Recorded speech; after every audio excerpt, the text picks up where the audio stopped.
Sir నమస్కారం sir.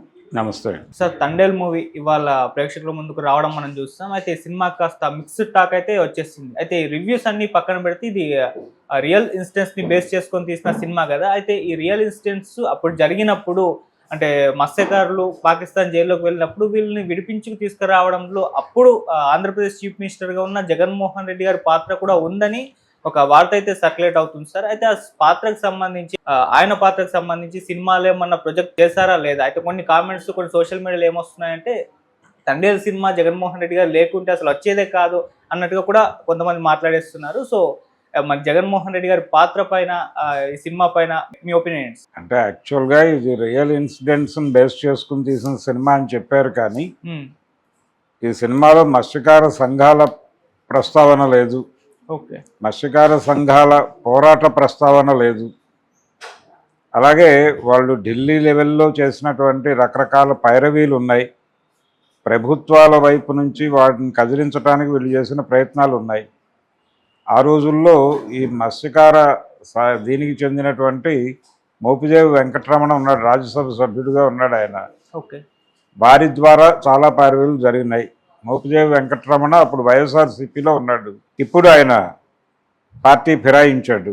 Party ఫిరాయించి వారు తెలుగుదేశం పార్టీలో ఉన్నాడు ఇప్పుడు. ఒకవేళ జగన్మోహన్ రెడ్డి ప్రస్తావన చేయటం సినిమాకి ఇబ్బంది అనుకుని ఉంటే, జగన్మోహన్ రెడ్డి ముఖ్యమంత్రిగా ఉన్నాడు ఆ టైంలో, ప్రభుత్వం నుంచి వాళ్ళు మత్స్యకార కుటుంబాలకు సహాయం అనౌన్స్ చేశారు. అది కూడా ఎక్కడా ప్రస్తావించలేదు. అంటే ప్రభుత్వం సహాయం ఇచ్చింది అంటే అప్పుల వాళ్ళు వీళ్ళు తిండి లేక బాధపడుతుంటే అప్పుల వాళ్ళు వీళ్ళని టార్చర్ పెట్టడం అనే షాట్ ఒకటి పెట్టారు. కానీ ప్రభుత్వం ఒక 5 లక్షలు సహాయం చేసింది అనేది ఒక మాట ఉంది. దానికి సంబంధించిన ప్రస్తావన అసలు ప్రభుత్వాన్ని పట్టించుకోలేదు ఈ సినిమా.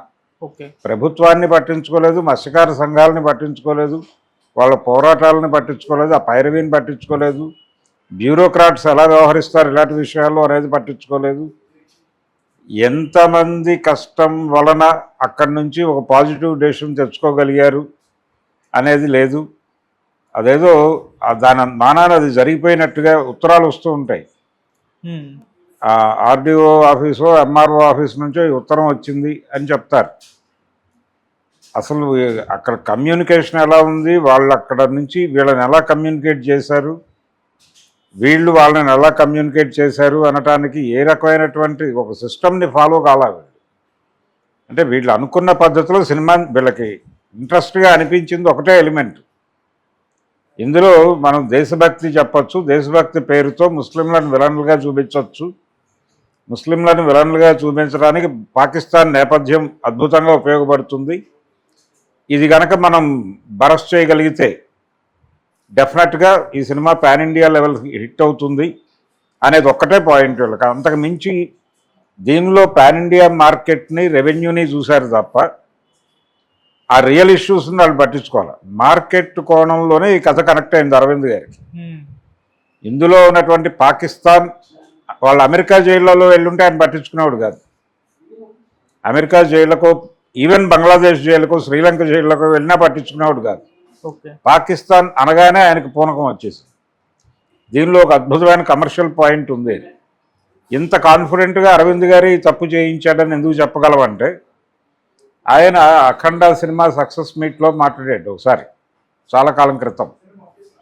మాట్లాడుతూ ఈ సినిమా శైవంలో నడిచింది, దీన్ని వైష్ణవంలో ఇలాంటి సబ్జెక్టు ఇంతే పవర్ఫుల్గా వైష్ణవంలో నడిపి పాన్ ఇండియా లెవెల్లో రిలీజ్ చేస్తే పెద్ద హిట్ అయ్యేది అన్నాడు ఆయన.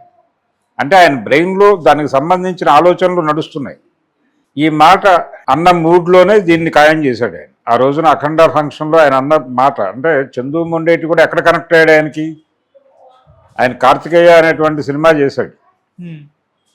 కార్తికేయ అనే సినిమాలో కూడా ఈ వైష్ణవం గొడవ ఉంటుంది, శ్రీకృష్ణుడి ద్వారక గొడవ ఉంటుంది. అది కనెక్ట్ అయ్యి పాన్ ఇండియా లెవెల్లో సక్సెస్ వచ్చింది అనేది అప్పటి నుంచి ఈయన టాలెంట్ మీద ఆయనకు ఒక బిలీఫ్ ఏర్పడింది. ఆయన ఆల్రెడీ ఆ ఆలోచన స్రవంతిలో ఉండటం వల్ల చందు మొండేటి కనెక్ట్ అయ్యాడు. చందు మొండేటి చేతిలో ఈ పాకిస్తాన్ అనేటువంటి కథ పెడితే వర్కౌట్ అవుతుంది అనే ఉద్దేశంతో ఇది యాక్చువల్గా వేరే వాళ్ళు ఎవరో తీసుకొచ్చారు ఈయన దగ్గరికి. ఆయన చంద్రమోహన్ రెడ్డిని రంగంలోకి దింపి దీని మీద వర్కౌట్ చేశారు. వీళ్ళందరూ కలిసి కూర్చుని డిజైన్ చేసిన క్రమంలో ఏమైందంటే అనుకోకుండా వీళ్ళు ఒరిజినల్ ఎలిమెంట్స్ వదిలిపెట్టేసి పాకిస్తాన్ని కాన్సన్ట్రేట్ చేసి మొత్తం సినిమా అంతా పాకిస్తాన్ మీద నడిపేసి మధ్య మధ్యలో వీటిని జల్లుకుంటూ వెళ్ళారు. ఈ జల్లుకుంటూ వెళ్ళటం వలన ఏం జరిగిందంటే సినిమాలో ఈ మత్స్యకార సంఘాలు ఎగిరిపోయినాయి. చివరిలో ఆ పేపర్ కటింగ్స్ పోస్ట్ చేశారు. మత్స్యకార సంఘాలు చేసినటువంటి పోరాటాల తాలూకా పేపర్ కటింగ్స్ అన్నీ పోస్ట్ చేసేసారు. అదే న్యాయం జరిగింది అనుకోవాలి వాళ్ళు. ఓకే. ఈ క్రమంలో ప్రభుత్వ అధికారులు మాత్రమే కాదు, అసలు ప్రభుత్వంలో మంత్రులు వీళ్ళు ఎలా స్పందించారు, కేంద్ర ప్రభుత్వానికి వీళ్ళు జరిపినటువంటి రాయబారాలు ఏమిటి, వీళ్ళేమి వీళ్ళు నడిపారు ఇక్కడ నుంచి, వీళ్ళు లెటర్స్ రాసుంటారు కదా, వాళ్ళకి వీళ్ళకి జరిగినటువంటి ఉత్తర ప్రత్యుత్తరాలు ఏమిటి అనే దానికి సంబంధించి ఏ రకమైనటువంటి డీటెయిల్స్ వర్కౌట్ చేస్తే అది డాక్యుమెంటరీ అవుతుందని అనుకోవచ్చు కానీ అనొచ్చు కానీ మినిమం ఆ ఏరియాలో జరపాలి.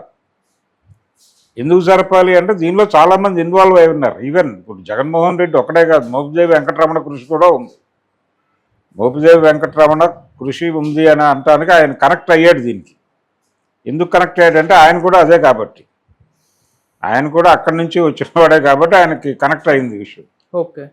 అందుకని ఆయన అక్కడ వాడే కదా, రేపల్ ఏరియా వాడే, అందుకని ఆయనకి తెలుసు ఈ కథ ఏంటనేది. అందుకని ఆయన కనెక్ట్ అయ్యాడు. అలా ప్రభుత్వం నుంచి సహాయం ఇప్పించడంలో ఆయన పాత్ర ఉంది. జగన్మోహన్ రెడ్డి కన్విన్స్ అయ్యాడు.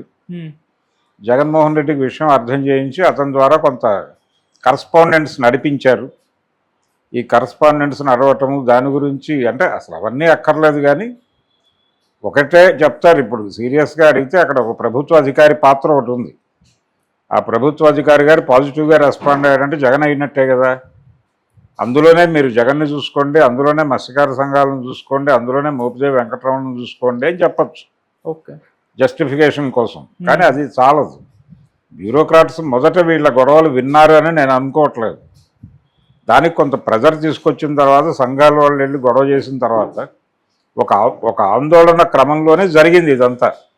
దీన్ని ప్రజల దృష్టికి తీసుకెళ్ళడానికి వాళ్ళు ప్రెస్ కాన్ఫరెన్స్లు పెట్టారు, మాట్లాడారు, అనేకం జరిగినాయి. అవన్నీ ఉన్నాయి వాళ్ళ దగ్గర, పేపర్ కటింగ్స్ ఉన్నాయి. ఆ ఉన్న విషయాల్ని ఎందుకు మీరు కథలోకి ఇన్వాల్వ్ చేసుకోలేదు? అనేక ఎలిమెంట్స్ ఉన్నాయి. మత్స్యకారులు పడేటువంటి ఇబ్బందులు ఉన్నాయి. వాళ్ళు 9 నెలలు సముద్రంలోనూ 3 నెలలు ఇంట్లోనూ ఉండేటువంటి జీవితాలు, ఆ జీవితాల్లో ఉండే ఘర్షణ అని చెప్పచ్చు బలంగా. ఈ ప్రయత్నాలు ఏవి ప్రాపర్గా డిజైన్ కాల. అందుకనే సినిమా అంటే బాగుంది బాగాలేదు అని చెప్పలేని ఒక పరిస్థితికి వెళ్ళిపోయింది.